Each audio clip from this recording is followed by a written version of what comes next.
The Quarry. You make your own horror movie marathons these days. You hand select your favorites, the sentimental staples and musts, the critics' consensus, something offbeat and unheard of, down and dirty and unexpected, maybe a funny one to break it up a bit, something old in black and white, and that new one you missed in theaters and have been meaning to see, all allowing that the respective parent company in question for each film will allow. There was even a time, maybe I'll tell my grandkids, a glorious 5 to 7 years, where you could do it all without seeing hardly a single commercial.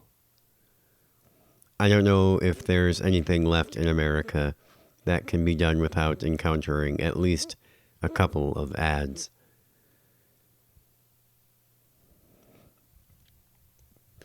That's one thing that I like about Maine, as boring as it can be. No billboards, by law. My parents drilled that appreciation into me growing up whenever we would travel somewhere else. I don't think I'll ever get over it, my dad would say, usually from the passenger seat. My mom liked to drive, except in cities, where all the honking and close traffic spooked her. This whole beautiful world, all these mountains and trees, and if some asshole decides one day that he wants to stick a giant photo of himself 150 feet in the air and block it all out, then the rest of us just have to let him. That's what we all look at now instead. The thing about them, though, these perfectly curated, perfectly individualized Halloween viewing experiences, is that they're quite lonely, aren't they? Just you and your memories of the better times, trying to recapture some percentage of the feeling you felt the first time you saw something when you were 15. You could invite a few friends over to indulge with you, if you have any nearby. I don't, really. Most of my good friends from high school eventually moved away, and I'm pretty thoroughly grown apart from the few who stuck around. Most of my close friends are from college, which means that even those who didn't spread across the country after graduation are still all the way down in Boston. I'm perfectly friendly with just about everyone at work, but there are only a couple of other teachers who are within even 10 years of my age. And besides, that isn't really the point, is it? Cozying up couchside with a good evening of TV was about, in some sense, being alone together. A communal experience from the comfort and seclusion of our own homes. Knowing that everyone else out there, all those folks you saw during the day, were tucked away in their nooks, watching the same. I've begun to wonder earnestly if I will ever permanently manage to get myself off this island. I still remember the day we boarded the ferry with the car stuffed full of my freshman dorm. We knew most of the people who worked on it, and I said goodbye to them all, including the captain, thinking that my returns would be rare and far between. I've always wanted an old house with a turret and a cupola, and now I live in the small room at the top of one, at the end of Penobscot Street, though Mrs. Bailey owns the rest of the place. When I first moved back here after college, it was to save money and live with my parents, because I didn't have a job. Now I'm here because it's where I have a job, and God knows the type of luck I've had trying to find one anywhere else. All the while, no matter what my going interior reasoning, if you are looking at it from the outside, the facts are just the same. 35 years later, here I am. Same rocky patch of dirt where I was born. Dirty patch of rock, some of the farmers like to say. I can see the harbor from my window. I can still remember the way that the light sparkled on the water at dusk, the last light of October, like a cloud of diamonds. The surface of the bay as clementine as the dying sun. The treetops blazed red and ochre, scattered barren patches where a tree had already been shaken naked.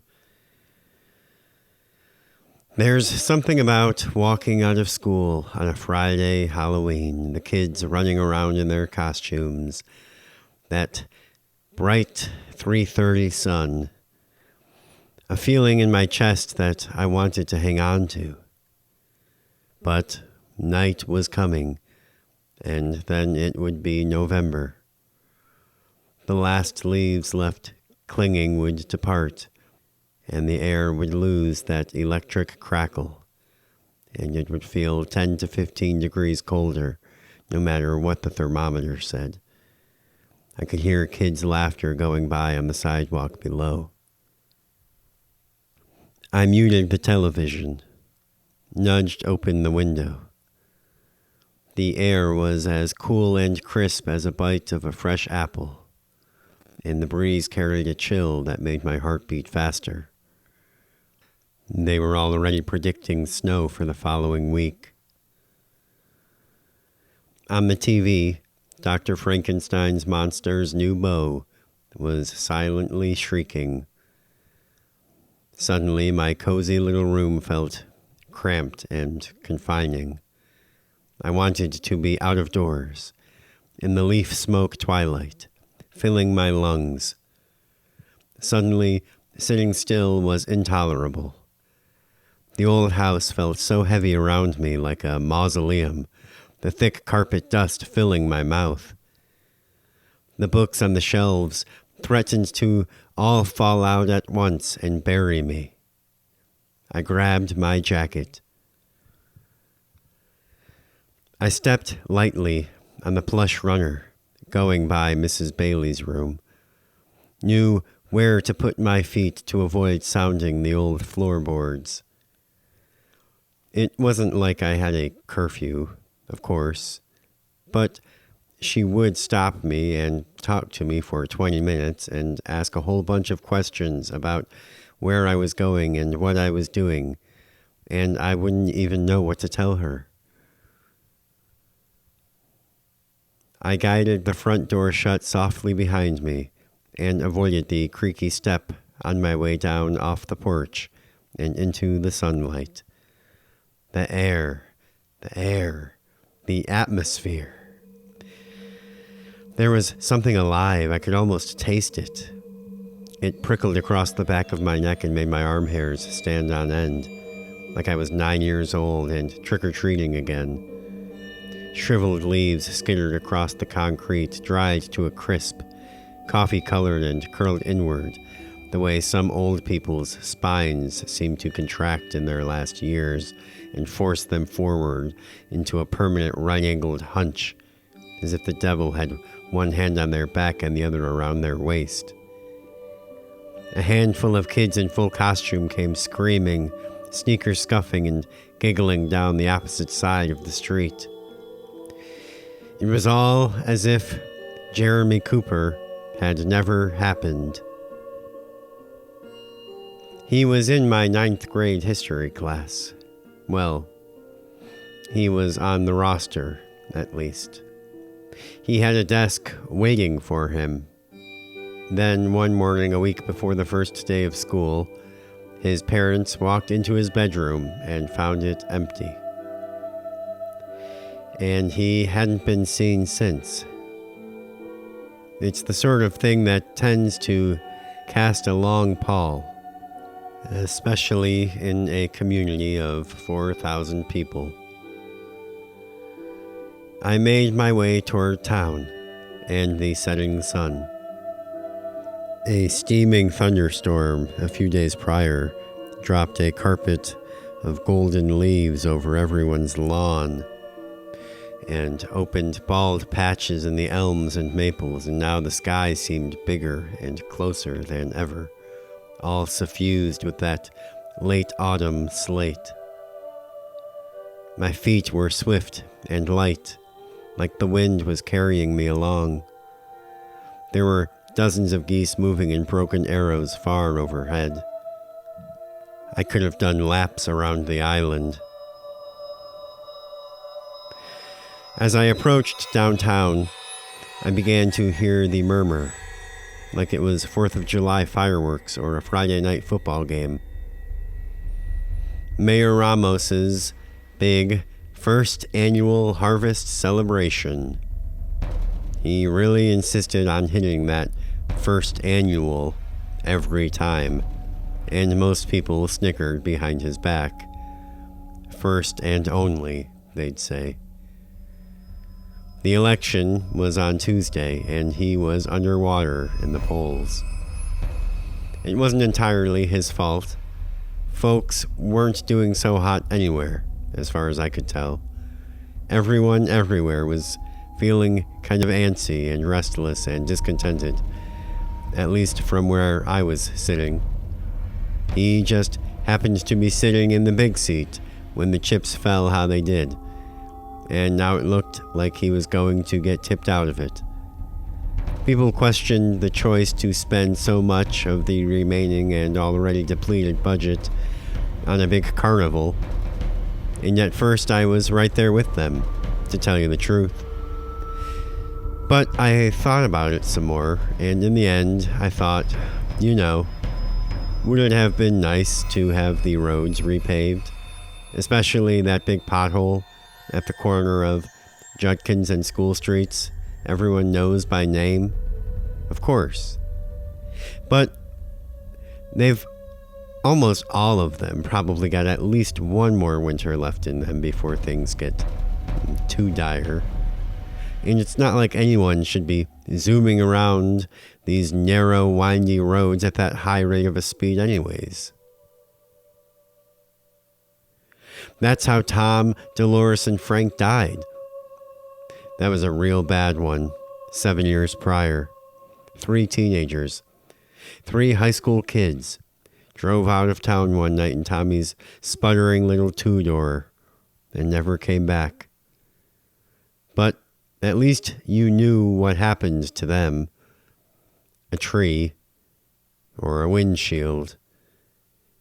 People still talk about where they were when they heard the impact. And would it be nice to restock the library? Sure. It has been nearly a decade. Or put new bleachers in the high school gymnasium. Ever since the last set broke, they haven't been able to host basketball games or assemblies. But new bleachers would not repeal the new federal regulations on lobster fishing. New books would not bring down fuel costs or turn around the dismal global seafood market. New fire engines didn't mean any new jobs, even if any new hire at the station required a full day of training solely dedicated to the odd quirks and failings the engine had accumulated over the years and the workarounds they'd developed. I like the mayor, generally speaking, and so maybe I was giving him the benefit of the doubt. He was a few years younger than me, which took a bit of getting used to. He wasn't a true local. He'd moved here with his parents while he was still in elementary school. I myself carry only maybe 4 or 5 memories from before that period in my life, so as far as I'm concerned, he's perfectly well one of us. But for a certain small but vocal sect of the population, the fact that he was not born on the island meant he would never belong. The thing is, I think what they really wanted from him was not new lights in the hospital parking lot and not a new park on Greeley Mountain, but to find and bring home Jeremy. He was a quiet, scrawny kid who rarely spoke, but seemed to make people laugh any time that he did. A great student, one of those kids that everyone on the island quietly acknowledges is destined for bigger and better things. And so they try to just appreciate their time with him in this rocky little nest. It turns people hard, the January Atlantic wind, the gray seas and skies. Makes them hardy and coarse like the lichen and scrub grass on the coastal rocks and beaches. You have to appreciate the beauty of a flower when it crops up between the cracks in a place like that. You have to recognize that it is delicate, even if it will be sad to only see it over the holidays, and maybe the summers if it isn't doing some big city internship. It would be far sadder to see its stalk bent, its petals stripped bare by the wind. I think that I was, at one time in my life, thought by many to be a flower. The only person who claims to know what happened to Jeremy is a boy named Winslow Stewart, another student of mine, a junior AP student.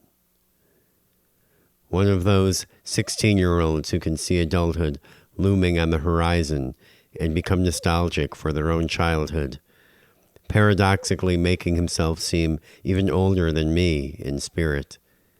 Another adolescent instinct that I recognized a little too well. He worked a few nights a week pushing carts at the Hannafords, and when he got off, he liked to get a couple of burgers at the Winkies across the street and drive to someplace quiet to listen to the radio and unwind. He had 4 siblings at home and a house with 3 bedrooms, so any time he was allowed to use the family car, he took advantage. He tells me this about his routine, and I have no reason not to believe him. I wouldn't find it suspicious in any other context. The night Jeremy disappeared, Winslow was parked at the old quarry on Sand Hill Lane. Operations shut down in the early 80s, and it's been a swimming hole ever since. Munching fries, he thinks he hears something, so he turns down the radio and cracks a window. There are voices, he says. One male, familiar, and at least one girl, though there might have been several, coming from the far side, where most people like to swim because there's a platform that sits a couple feet above the water, which confuses him a bit because there are no other cars in the little lot. If there were, he wouldn't be there. It's a secluded spot, a few miles out of town, more or less in the middle of the woods. It wasn't unheard of for determined kids to find another way out there, but at night? And the truth was that the place's popularity had declined a bit with each successive generation. In 2001 or 2, the town built a public pool, but besides that, parents just became more protective. The whole quarry was like the platform where people liked to lay out on their towels, with random cutouts everywhere in the rock, so that you could be walking along with the water up to your armpits one second, and then, with your next step, the bottom disappears, and you're sinking down into a 500-foot pit. The stone was impossibly slick, and there were rusty old industrial tools and machines littered all about. All that to say, I might also have stepped out to investigate had I been in Winslow's Corolla. He winds down the little set of steps that lead to the pool and finds a bike tossed aside in the gravel. He recognizes it as belonging to his friend, Jeremy. They'd been better friends in middle school, but they still rode the same bus. I am glad that he is the one to point out how strange he finds it. Jeremy, out at night with a girl, or girls. He didn't go down to meet them, Winslow. He got back in his car and left, wondering if they heard the engine and thought that he was spying on them. So he drowned, Jeremy Cooper. In the absence of any other evidence, for want of any other even semi-sensical narrative, that was the answer everyone seemed to settle on. It almost felt like they held a town hall without me and agreed that that was the best that they could do, and it was good enough to allow almost everyone who wasn't Jeremy's mother or father to get on with their lives. So it stuck. It was hard to argue with it. The water was cold and murky, and he wouldn't be the first person to slip and bump his head. His bike was not found where Winslow claimed to have seen it, and no girl or anyone else ever came forward and confessed to being anywhere near the quarry on that night. Everett Timmons' house was lit up like a jack-o'-lantern. The Timmons were probably the richest family on the island, and certainly among the richest 4 or 5. Almost none of the rich people on the island are rich because of the island. They just seem to like it here. A stately, symmetrical 3-story at the top of a hill, with a small, windowed tower in the center of the roof that made it almost look like a lighthouse. There were candles lighting the stairway to the front door and people in costumes streaming in and out. Through one of the windows, I could see people bobbing for apples out of a tin tub. Many of the houses in the hills staged elaborate scenes in their front yards, complete with theatrical lighting. Some even included soundtracks, like being in a giant gymnasium for a spooky science fair. Mad scientists, their laboratories caught in a moment of chaos. Witch covens, brewing dark elixirs and swearing solemn oaths. Zombies escaping containment. A few of the roads had been closed to car traffic and were filled with people. The sky was lavender, and what was left of the moon was almost fully opaque, waning like it was being erased. A few blocks away from the Timmons place, I began to hear the rumble of the miniature roller coaster, the kind that was big enough to pack up on a truck. They had one of those whirly things too, like the Ferris wheel from hell, where they lock you in a cage and send you up in the air and whip you around for 5 minutes. They were around when I was a kid and probably 50 years before that. They're primitive, but there's something exceedingly modern about them too, in an age where style and flair are more and more luxuries that the stakeholders cannot afford. If someone's idea of a carnival ride is a machine for making people puke, it's hard to envision a more efficient, results-oriented design. I could smell fried dough. I stopped for a cider. The lady who handed it to me, a bat with rosy cheeks, smiled, and her voice was perfectly pleasant, without a hint of malice. But without a costume, I could not help but feel like everyone else was eyeing me with suspicion. Maybe it was only my imagination. Maybe I was projecting. I pretended not to hear an old man trying to coax me over to toss rings at the array of glass bottlenecks before him. It's not a bad way to spend the money, I began to think. Maybe the mayor does have some wisdom in him. Maybe he's not just an empty suit like they say.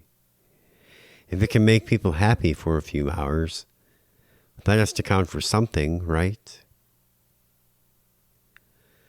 I'd done my part and tried to get my students excited.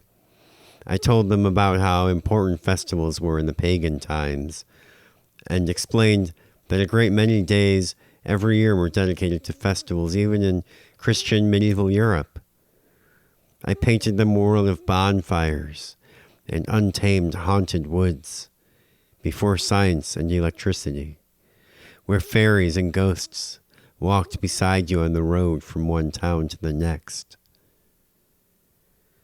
I left the sphere of artificial light and traveled a few blocks north. The last light was gone from the sky and the air felt colder. A sustained swell of wind started all of the bony tree limbs nodding like sycophants. Coming down out of the hills, the houses shrank, and the decor became more modest and traditional. Scarecrows, bags of leaves made to look like big pumpkins, cobwebs dotted with glowing green plastic spiders, devouring shrubs whole. Half-sized sheet ghosts guarding porches where the swings have been cinched to the ceiling for the season, blowing this way and that in the breeze. It was an ominous wind. The winter would be long and dire, and it would be arriving any day. But for that night, it was still a thrill. Little kids at a sleepover, feeling the Ouija planchette tremble. Farther on still were the farms. Gary Finster's corn maze dark and silent, the pumpkin patch nearly barren. I looked up and saw an owl sitting on the arm of the oak that overstretched the road. The thing was, though, like I said, everyone just agreed to assume that Jeremy drowned because it was the best guess, because they figured they would never have any more definitive an answer. They never recovered his body. The police brought a salvage diver in from the mainland to search for him. The guy was at it all afternoon, down and up, and he didn't find a thing.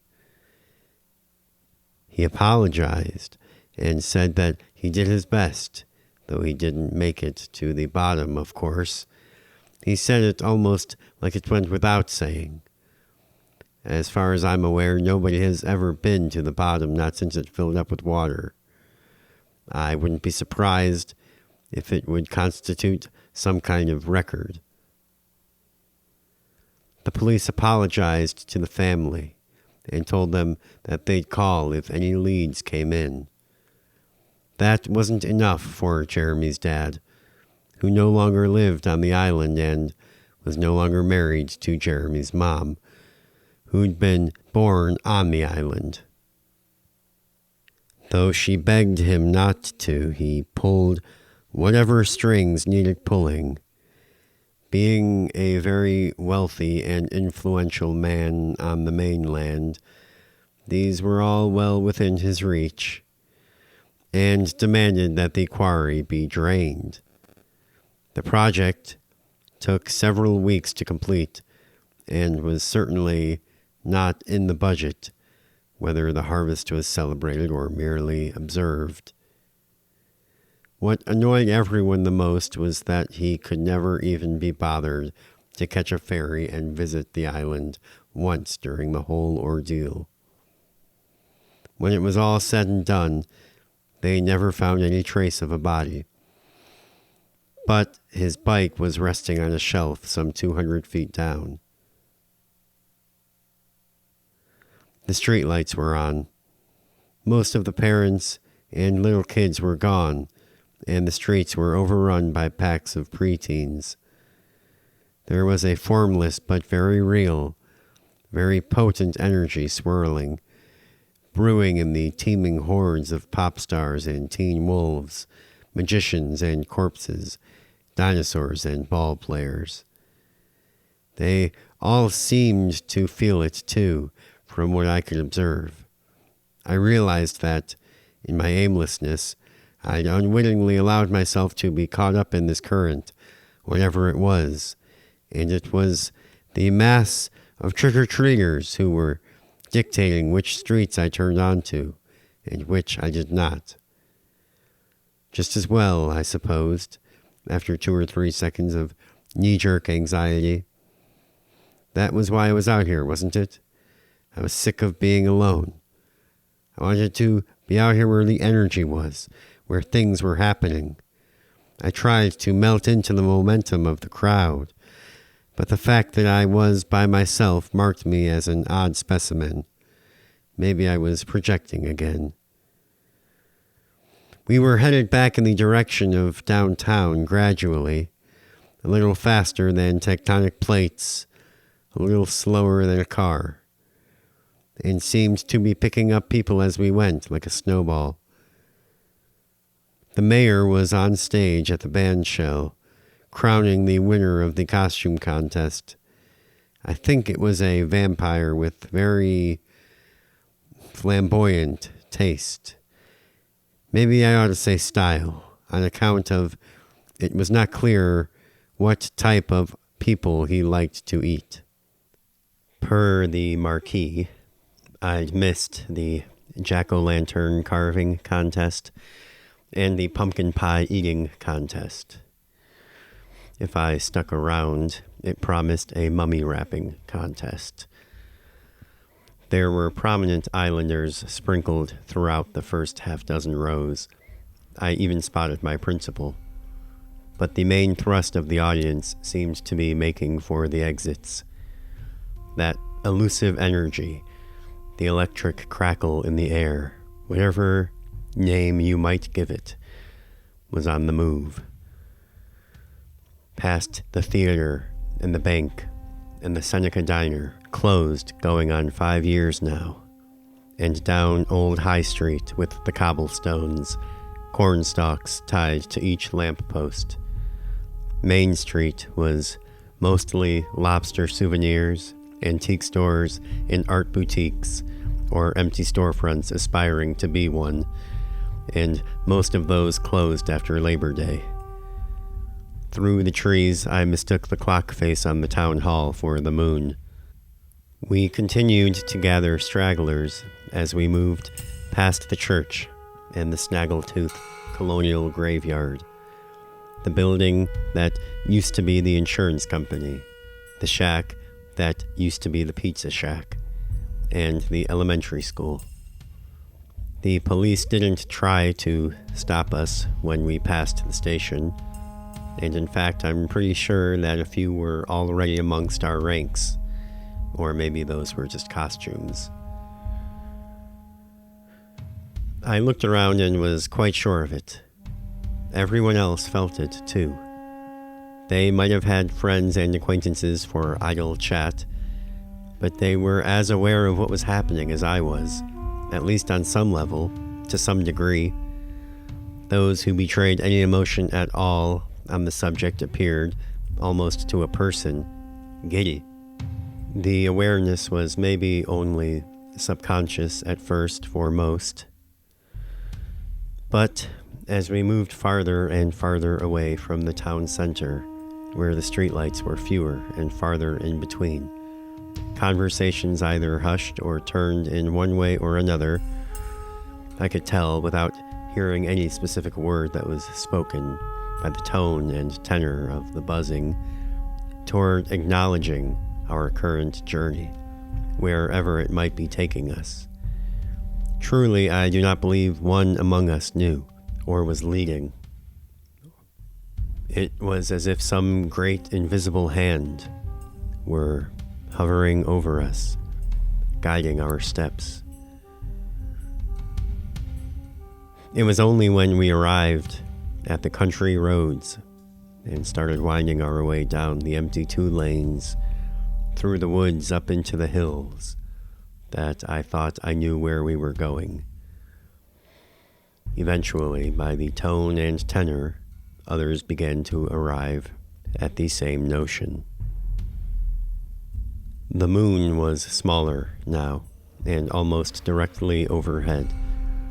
The sheer clouds diffused its light, and it was just enough to see by, except at dips in the road where the trees grew in a dense canopy over top, the first of which had the effect of quieting all remaining conversations, which never resumed thereafter. The ocean and the island weather will really ravage a place. If a normal house might decay to look like a human skull, an island house in decomposition will be made in no time at all to look like some kind of terrible crypt wraith, something lifted from the pages of an old horror comic. The air felt even more crisp out here, surprising to the nostrils, refreshing to the lungs. The wind was certainly colder and more persistent. I wished I'd worn a heavier jacket. Musky smell of damp, rotting leaves, shoes scuffing and kicking at loose gravel. You could hear someone cough or whisper. Every now and then a giggle that only served to emphasize the silence. We mounted a rise in the road and rounded a bend, and there it was, at the end of a straightaway of maybe a 1/4 mile. Nobody needed to tell anyone to turn off at the driveway. We shuffled as one through the parking lot. The stairs were a choke point, and here people began to murmur as they waited to funnel down through the narrow band of trees. You could hear it when they hit the granite. They began to fan out again. The cutouts of rock sloped gradually downward, and then in some spots sharply, like a cubist rendering of bowl stadium seating. As more people descended, those toward the front of the pack eased their way down, toward the pit that had been the pool. A few folks ventured out to seek the edge, to look down into it and contemplate. Eventually, the front of the great mass of the throng was pushed practically up to the precipice alongside them. Nobody was murmuring anymore. You could hear a frog croak.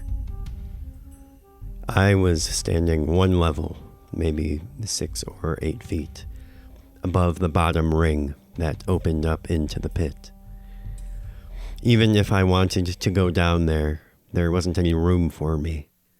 It'd be like trying to get from one end of Kenny's bar to the other on the Wednesday night before Thanksgiving.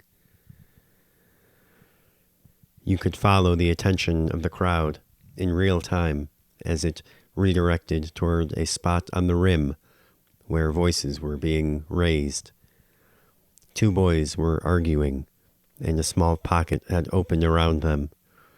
I recognized Winslow right away. The other sounded familiar, but from behind, I could not have said his name. "Where is he?" he kept shouting.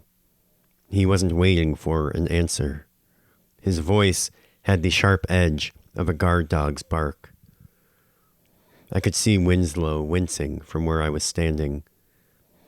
If I could just step between them, clear a path like it was the hallway outside the cafeteria, and restrain one of them, send them to administration. My bones ached to intervene. It felt like watching a lit kettle, waiting for steam. Huh?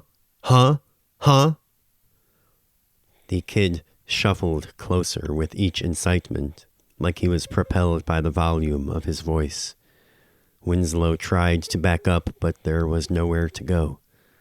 The kid got right up in his face, tried towering over him. What did you do to him? His voice broke into an alien register on do that turned my blood cold. A few folks tried half-heartedly to pull him off him. Plenty more seemed like they would also like to hear some answers now that someone had happened to broach the questions. The kid started leaning more and more of his weight into Winslow in a way that made my heart race faster. Winslow shoved him, like his arms were on springs, like the kid had activated a trigger and it was all a reaction. He stumbled back a couple of steps. When he gathered himself, I think that every single person in the quarry, and there might have been 1,000 of us, gasped and held their breath. The maniac charged and threw his shoulder hard into the AP student's chest. I heard the wind leave him, and he staggered back. A few people behind him leapt out of the way, but a couple did not. Their feet became entangled. Someone would later claim they saw a loose piece of the edge of the cliff crumble away beneath the weight.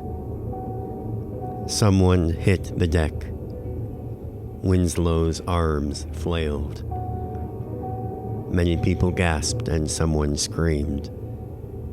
For one brief moment, a moment forever frozen in moonlight in my memory, Winslow hanging there in the balance, one foot still bound to the earth, the other raised up above his waist by an awful, unfeeling force of physics.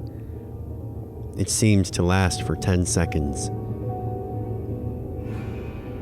It all happened so fast after that, faster than I could ever hope to tell it to you. People reached out to try and grab him. Grasping, he pulled someone down with him, as well as someone who grabbed the rescuer's leg, both now attached to his doomed gravity. People scrambled and slipped. More rushed forward in a blind instinct to help. Someone else leapt at the aggressor and crashed against him. They both went tumbling over. Screams erupted everywhere. Legs were in the air. The crowd pulsed and shuddered around me. I saw people on my level jumping down. Some to help, others to fight. But there was nothing to be helped. It was like fighting the tide. I felt someone shove me hard in the middle of my back. I lurched forward and hit someone else. The collision sent them toppling over the ledge. I tried to regain my balance, but was constantly being bumped back and forth. Then, the great mass of people, a wall of mostly backs, started backing toward me. There was nobody I could fight or dodge, nobody's attention to get.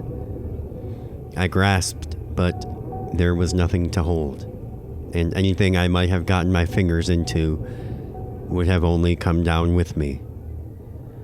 The screams and the stars swirled around me. The moon was cradled in my lap. For a moment, there was only air anywhere I could swing my limbs, and the sensation of gravity. I don't remember landing. I woke up in the hospital, my head screaming, throbbing, clearly concussed, but among the more fortunate of the patients they saw that night. It was a little before 2 a.m. when I was released in order to free up a bed for one of those less fortunate. They told me that the police might be by to talk to me in the morning, but that they had a lot of people to talk to, so maybe don't count on it. I didn't mind the half-hour walk back to Mrs. Bailey's. I needed the time in the fresh air to ground myself, catch my breath, and clear my head. I'd evidently landed on my ankle funny, or maybe someone else had landed on it while I was unconscious. Mrs. Bailey was asleep in the living room when I came in. She had a book in her lap. I went upstairs without turning on any lights. I could feel a razor of cold air running beneath the door of my apartment as I futzed with the keys. My head was beginning to throb again. It really had been starting to feel better back at the hospital when they'd asked before discharging me. Maybe I was fooling myself, or my body was fooling me for me? Or because I asked it to? Like a mob boss who doesn't need to know where the body gets buried. I'd forgotten to shut the window. I drank 4 glasses of water and then brushed my teeth. I changed and put on a sweater and sat down on the edge of my bed with a bag of frozen peas held to the back of my head, wondering how I would ever possibly fall asleep, how I could ever sleep again. Even with my eyes open, I kept picturing the pit, as if I were to have stood up from my fall, walked to the ledge, and peered over. At the hospital, I heard them say 179 people died. Through the window, I could hear the waves breaking a couple of miles away. There was almost a comfort in the dull bleeding coming from my ankle. The earliest birds were already beginning to sing and blabber. I didn't know how I was ever supposed to fall asleep. Somehow I managed. Maybe sometimes our bodies just have plans for us that we aren't allowed to know about. They're calling the shots, after all. In the end, we're just sort of along for the ride.